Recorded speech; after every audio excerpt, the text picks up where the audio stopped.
कि मुसलमानों की कितनी आबादी है, बावजूद के 2 सीट दिया। मैंने बात किया कि आप बढ़ाइए, उन्होंने कहा नहीं, इससे ज़्यादा हम नहीं दे सकते। तो मैंने फैसला लिया कि हक तलफी हो रही है मुसलमानों के ख़िलाफ़, उसका हक मारा जा रहा है। तो मजबूर होकर के मैंने इस पार्टी को छोड़ा और मैंने देखा है कि भाजपा के साथ रहते हुए भी मुसलमानों का भला हुआ है, कोई नुकसान नहीं हुआ है। नीतीश कुमार ने मुसलमानों का जितना धरोहर है उसकी हिफाजत किया, उसको आगे बढ़ाने का काम किया। मुसलमानों के लिए सीमांचल में अल करीम यूनिवर्सिटी देने का काम किया राज्य सरकार ने, नीतीश कुमार जी ने। नौकरी कैसे मिलती है ये तो आप देख लिए हैं। तो ये 1 करोड़ रोजगार का वादा नहीं है, ये 1 करोड़ लोगों से ठगने का वादा है और ये ठगने का काम करेंगे। लोकसभा चुनाव के पहले लालू प्रसाद यादव को नीतीश कुमार ने बड़ा झटका दे दिया है। राष्ट्रीय जनता दल की टेंशन, लालू प्रसाद यादव की टेंशन नीतीश कुमार ने बढ़ा दी है। देखिए, राष्ट्रीय जनता दल से पूर्व सांसद शफाक करीम अब जनता दल यूनाइटेड में शामिल हो गए हैं और शामिल होने के साथ हमने जब उनसे बातचीत की तो उन्होंने खूब बड़े खुलासे किए। खुलासा तेजस्वी यादव पर उन्होंने किया, लालू प्रसाद यादव पर किया, लालू प्रसाद यादव के टिकट ना देने को लेकर किया और उन्होंने कहा कि लालू प्रसाद यादव 2 टिकट सिर्फ और सिर्फ मुसलमानों को देते, मुसलमानों के साथ हकमारी कर रहे हैं। वहीं बात करें तो तेजस्वी यादव ने आज जिस तरीके से मैनिफेस्टो जारी किया, उन्होंने निश्चय पत्र जारी किया। अब ऐसे में तेजस्वी यादव 1 करोड़ रोजगार का वादा, सरकारी नौकरी का वादा उन्होंने किया, क्या तेजस्वी यादव दे पाएंगे? देखिए, बिहार सरकार के मंत्री विजय कुमार चौधरी और जनता दल यूनाइटेड के एमएलसी खालिद अनवर इस मामले पर भी क्या कुछ कह रहे हैं। नीतीश कुमार की पार्टी का दामन आज आपने थामा। कल देर रात आपने बड़ा फैसला लिया, लेटर भी जो है सोशल मीडिया पर वायरल होने लगा था आपका। अल्पसंख्यक समाज के मुसलमान भाई जो हैं वो लगातार आपके समर्थन में लगातार ट्वीट भी कर रहे थे। क्या लगता है नीतीश कुमार का साथ, लालू प्रसाद यादव का साथ छोड़कर आना, क्यों ये बड़ा फैसला आपने लिया? देखिए, मैं तो सिर्फ 6 साल लालू जी के यहाँ रहा, नीतीश ये सिर्फ 6 साल आरजेडी में, लेकिन अभी 6 साल ख़त्म हुआ और ये पहला चुनाव का लोकसभा का मामला मैं देख रहा हूँ कि जिसमें मुसलमानों के हक तलफी हुई। 18% मुसलमान हैं और 90% मुसलमान उनको वोट करता है, उसके बावजूद उन्होंने 2 सीट दिया। जनगणना करा करके खुद ही उन्होंने बताने का काम किया कि मुसलमानों की कितनी आबादी है, बावजूद के 2 सीट दिया। मैंने बात किया कि आप बढ़ाइए, उन्होंने कहा नहीं, इससे ज़्यादा हम नहीं दे सकते। तो मैंने फैसला लिया कि हक तलफी हो रही है मुसलमानों के ख़िलाफ़, उसका हक मारा जा रहा है। तो मजबूर होकर के मैंने इस पार्टी को छोड़ा कि जहां आप सबों से हम कहते हैं, आपके मीडिया के द्वारा मैं सबों से कहना चाहता हूं कि हक तलफी कभी बर्दाश्त मत करो, चाहे घर में हक तलफी हो चाहे बाहर हक तलफी हो। हक तलफी बर्दाश्त नहीं करना चाहिए, अपना हक की लड़ाई लड़नी चाहिए।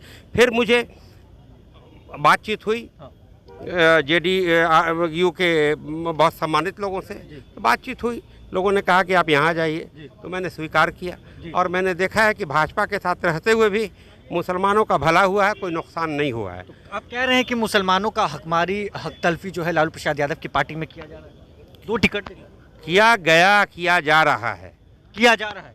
हाँ। और लगता है कि आने वाले दिनों में आपने अंदर में कहा कि 90% जो मुसलमान वोट है वो आएगा, इधर आएगा। आप जाके बात कीजिए, नौजवानों से बात कीजिए, जवानों से बात कीजिए, देखिए क्या कहता है। इतना बड़ा दावा कैसे? बिहार के मुसलमान तो ये कहे जाते हैं कि लालू प्रसाद यादव ने दावे के साथ तो यूनिवर्सिटी कायम कर दिया, दावे के साथ मेडिकल कॉलेज बना दिया, दावे के साथ तो सब कुछ कर रहे हैं। तो हमारा दावा बड़ा मजबूत रहता है, जो चाहते हैं भिड़ जाते हैं ईमानदारी से, अब वो दावा हमारा ईश्वर पूरा कर देता है। नीतीश कुमार बिहार के मुसलमानों के लिए क्या कह रहे हैं? 24 का चुनाव भी अशफाक साहब नजदीक है, मुसलमानों के लिए नीतीश कुमार क्या कर रहे हैं? मुसलमानों के लिए नीतीश कुमार क्या कर रहे हैं? नीतीश कुमार ने मुसलमानों का जितना धरोहर है उसकी हिफाजत किया, उसको आगे बढ़ाने का काम किया।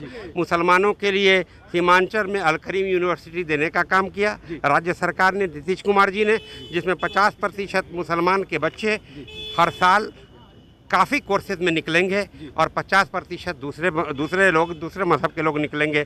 तो मुसलमान की 50% रिजर्वेशन वाला अल करीम यूनिवर्सिटी दिया, तो इससे बड़ी चीज़ क्या होती है? ये बहुत बड़ी चीज़ है। शिक्षा के क्षेत्र में उन्होंने काम किया कि मुसलमान का नौजवान, मुसलमान का बच्चा पढ़ के आगे बढ़े और तालीम से ही सब कुछ होता है, ये उन्होंने किया।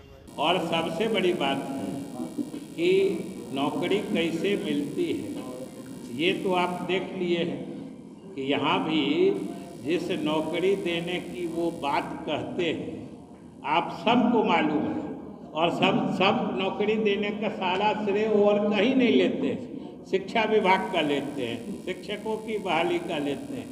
और मैं पूरी जिम्मेदारी से कहता हूँ कि शिक्षकों के बहाली बिहार लोक सेवा आयोग यानी बीपीएससी से हो, ये फैसला जब मैं शिक्षा मंत्री था उसी समय मुख्यमंत्री जी के परामर्श से हमने लिया था। सारे रिक्विजिशन यानी वैकेंसी की अधियाचना उसी के समय में गई थी, और परीक्षाएं बीपीएससी ने लिया है, रिजल्ट उसने दिया है, और रिजल्ट देने के बाद भी इनका योगदान और इनके शिक्षा मंत्री का योगदान नियुक्ति में यही था कि फाइल संचिका पर इन्होंने बेमतलब इतनी क्वेरी पर क्वेरी डाल रहे थे कि अंत में नियुक्ति तभी संभव हो पाई जब इनके शिक्षा मंत्री ने दफ्तर जाना छोड़ दिया था। 4 महीना दफ्तर नहीं गए और सारी नियुक्तियां उसी बीच में हो गई। इनका योगदान समझ लीजिए कि इनके शिक्षा मंत्री के दफ्तर जाते एक नियुक्ति नहीं हो पाई थी। और इनका क्या योगदान है? गृह विभाग में, पुलिस में इतनी हजारों नियुक्तियां हो रही हैं, कौन कर रहा है?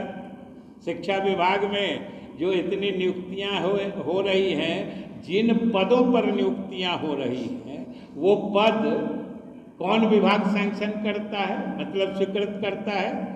और अगर पद की स्वीकृति वित्त विभाग और मुख्यमंत्री नहीं दें तो कोई विभाग, शिक्षा विभाग या राजस्व विभाग नियुक्तियां कर लेगा क्या? कि इतने गृह विभाग से लेके इतने सारे विभागों में जो हजारों लाखों नियुक्तियां हो रही हैं, उसमें किसकी क्या भूमिका है? और शिक्षा विभाग में भी जो नियुक्ति होती है उसमें मुख्यमंत्री और वित्त विभाग की अंतिम सहमति नहीं हो, उनका निर्देश नहीं हो, तो एक नियुक्ति नहीं हो सकता है। तो इसलिए ये तो कहिए कि अब जबरदस्ती की बात है। और कुछ दिन साथ आए मुख्यमंत्री जी ने आज भी कहा है कि हमने कहा कि चलो कुछ दिन समझ लो, तब कहने लगे जो हम ही करा दिए। तो ये बिल्कुल बिहार की जनता समझती है। और उनके शिक्षा मंत्री थे तो क्या क्या किए ये आप ही लोग कम बताए हैं। आप ही लोग तो बिहार की जनता को बताए हैं उनके कारनामे। इसलिए हमको उसके संबंध में कुछ नहीं कहना है। बिहार के लोग जानते हैं कि किसने नियुक्ति की है, कौन कर सकता है और कौन करेगा।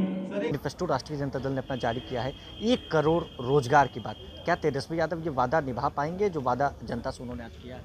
नहीं, तेजस्वी यादव जी अपने परिवार के लिए, अपने भाइयों के लिए, अपने बहनों के लिए रोज़गार ढूंढ रहे हैं। और उनके परिवार का ये ट्रैक रिकॉर्ड रहा है कि उन्होंने रोज़गार नहीं दिया है, बल्कि लोगों से रोज़गार लिया है, लोगों से ज़मीनें ली हैं, लोगों से जायदाद ली है, और लोगों को खून बेच करके पैसे देने पड़े हैं उनके परिवार को। तो ये 1 करोड़ रोज़गार का वादा नहीं है, ये 1 करोड़ लोगों से ठगने का वादा है, और ये ठगने का काम करेंगे। शिक्षकों पर जो नियुक्ति हुई नीतीश कुमार के कार्यकाल में, क्रेडिट तेजस्वी यादव अब भी ले रहे हैं और कह रहे हैं कि हम जब थे 17 महीने तो ही मिला ये नौकरी। नहीं, जब झूठ बोलना हो, जब यही काम करना, तो कुछ भी कह लें आप।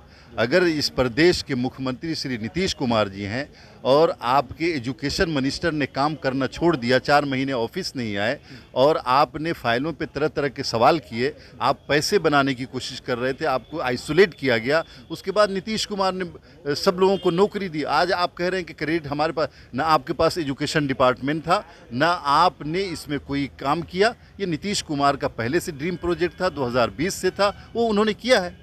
तो आपने सुना है तीनों नेताओं को, जिन्होंने सीधे सीधे लालू प्रसाद यादव पर तंज कसा है, और तंज कसते हुए उन्होंने आज तेजस्वी यादव के द्वारा किए गए वादे पर भी उन्होंने बड़े खुलासे किए। तेजस्वी यादव कहां से रोजगार देंगे, वो कहां से नौकरी देंगे, वो क्या करेंगे, हमें नहीं पता। मगर जिस तरीके से लोकसभा चुनाव के पहले राष्ट्रीय जनता दल ने बड़ा पेच फेंका है, राष्ट्रीय जनता दल को कितना फायदा होगा यह आने वाले दिनों में ही पता लग पाएगा। इस खबर में बस इतना ही। अगर आपने अब तक लाइव सिटीज को सब्सक्राइब नहीं किया है, जल्द से जल्द लाइव सिटीज को सब्सक्राइब करिए। धन्यवाद।